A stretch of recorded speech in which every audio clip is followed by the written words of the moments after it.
Kagising ko lang, nahapon na ako ng gising. Ganda kasi ng gising ko eh.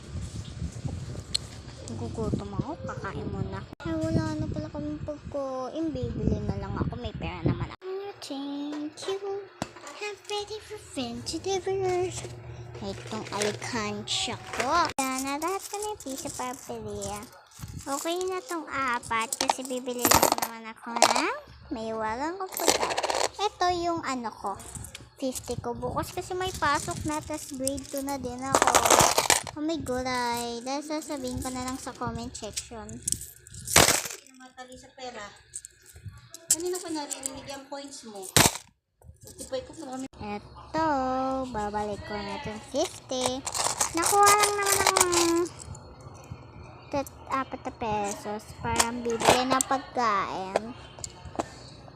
Ito, akyat na nga ako. Dito kasi bilihan namin eh. May mga laruan doon. Kano po yung yung lunch bag po na candy. 4 pesos lang. Ay, thank you po. Ito po 4 pesos. Oh, ito po yung bayad. 1 pesos. Yay! Kunin ko na nga itong piso ko. Yes, thank you Lord. Bubuksan ko pa ito. Kasi malalanggamin eh. Ayan. Ito siya. Ang sarap talaga nito. Talagang sarap na ako dito.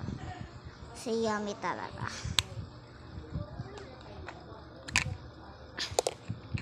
Wala lang siyang laman. Natanggal ko na ngayon naman kasi masarap talaga. Amuyin. Hindi siya candy. Amuyin siya ng mga na-stress. Yung mahilig sa candy, amuyin niya lang.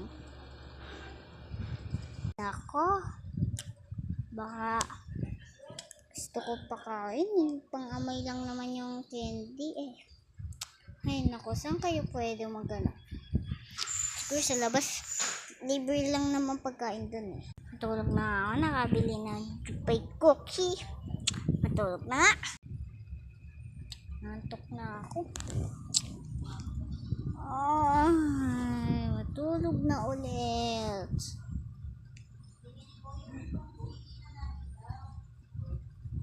Wait guys, easy lang ako pa. Hindi ako maihi sa kama. Joke lang yun.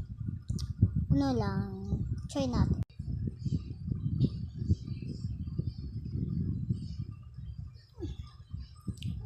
Babay na lang. Natok na talaga. Hindi ko sumakot ang tuko.